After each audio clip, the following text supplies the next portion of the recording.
Hey everyone, welcome back to Tech Mechie. Today we're going to be looking at Samsung's new mid-range phone for 2023, the A54. I've ranked the main features of this phone from top to bottom, to help you decide if the A54 might be right for you. Overall, the A54 has a lot of good things going for it, but all of those things might not be enough to justify buying this phone. Starting at the top, the A54 has great build quality. When you first take it out of the box, it just has this premium feel to it. The glass back gives you the feeling that you're holding a premium flagship phone, and it feels solid overall. The siding is plastic, but from a distance it honestly looks like it could be a phone that costs much more. However, if you want to show off this phone's looks, you'll have to be the type of person that takes their phone out without a case. I like to live dangerously. One bad drop and that glass backing could crack.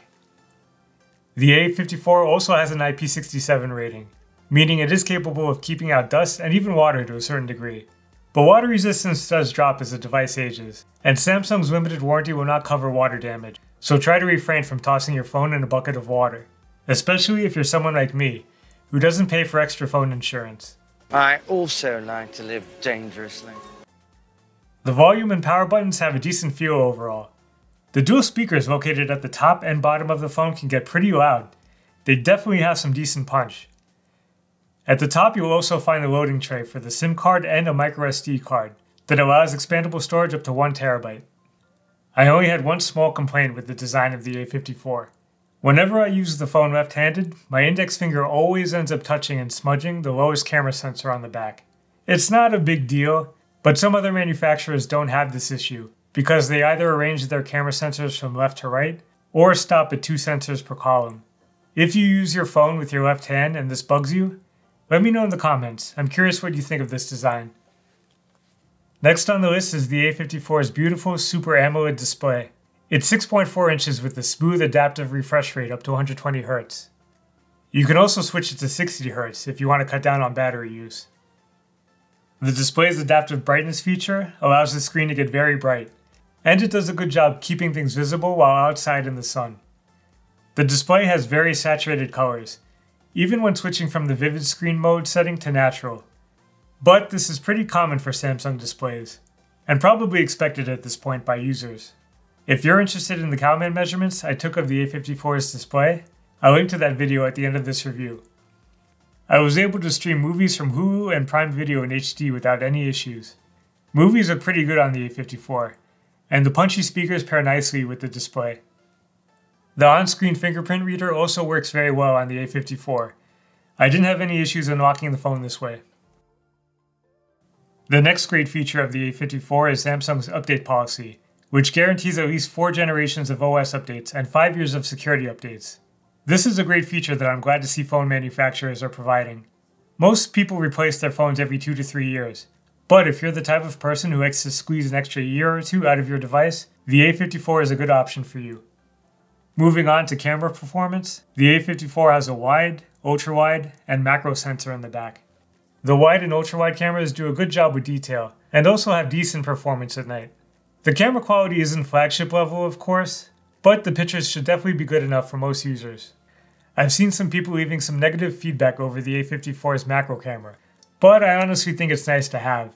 It's definitely not the best macro camera in the world, but considering some phones don't have a macro camera at all, I'll take it. Macro cameras allow you to take close-up shots of small objects by keeping the sensor in focus when you position the camera right next to the subject.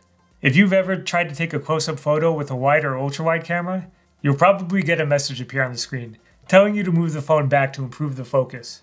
Macro cameras keep the small objects in focus, allowing you to take decent pictures of small objects other cameras can't capture. Like I said, it might not be the best macro, but it's still better than nothing. Video can be shot at up to 4K 30 frames per second, but the phone will get hot after a few minutes of continuous filming. Also, image stabilization is only available at 1080p at 30 frames per second. Video quality is pretty good overall. The front camera can be found in a hole punch notch at the top of the display. It does a decent job with selfies, and it also allows face recognition for unlocking the A54. Next on the list is the A54's processing. The Exynos 1380 chip is a slight step up from the 1280 that powered last year's A53. It's more than capable of handling everyday tasks, like streaming HD content and running Android apps. and it runs pretty smoothly overall. But compared to the processors in other phones at this price range, the Exynos still manages to underperform. You can play pretty much any game on it, but you may have to reduce graphics settings to medium or low depending on the title. The phone did heat up a little while playing sometimes, but it never got to the point of being uncomfortable. Casual gamers shouldn't have any issue with the A54's performance. The A54's 5000 mAh battery does a fair job holding charge. I typically got around a day and a half of assorted use without having to recharge. The A54 supports 25-watt wired charging, which allows for decent charging speeds. I was able to charge the phone from 0 to full in 80 minutes, and managed to get a 50% charge in 27 minutes. Be sure to use a charging adapter that supports 25-watt charging to get the fastest charging times. And let me take this opportunity to tell you that the A54 does not come with a charging adapter. In the box, you'll get a USB-C to USB-C cable, a pin for unlocking the SIM card tray, and a quick start guide with terms and conditions that no one will read.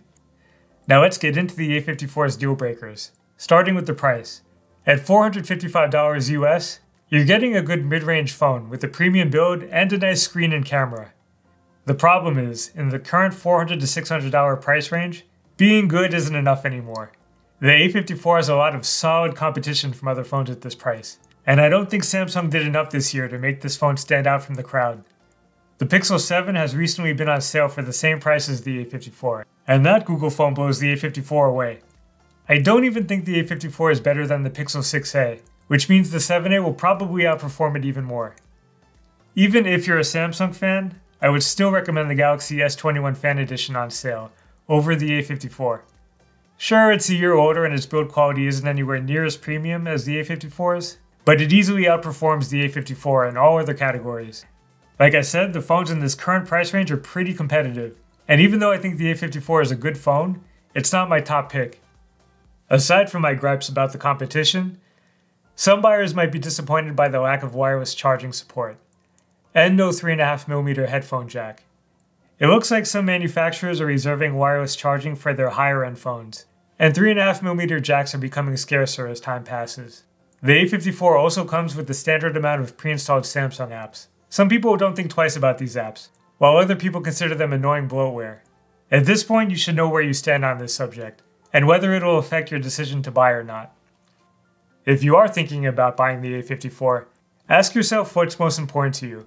It's a very good looking phone, and if you're more interested in getting the latest Samsung phone and less interested in the processor benchmarks, the A54 might be a good fit for you. Its camera ability should be enough for most people, and you shouldn't have any issues streaming content and playing most games. But if you're not a Samsung loyalist, or you don't have any problem buying a phone from last year, I would definitely look at the Samsung S21 FE or the Pixel 7 or 6a. Or if you're not in a big hurry, wait to see what the Pixel 7a specs look like when it's announced later this year. That's about it for this Samsung A54 review. If you have any questions on this phone, feel free to ask them in the comments below. Do you think Samsung nailed it this year? Or do you agree with me and you think that the A54 struggles against the competition? Thanks for watching. We'll see you in... Oh, hey Pixel 6a. What are you doing here? What the heck are you holding? What are you doing? Whoa, take it easy A54. Where'd you get that thing? No guys, not like this. Not like this. Save it for the comparison video.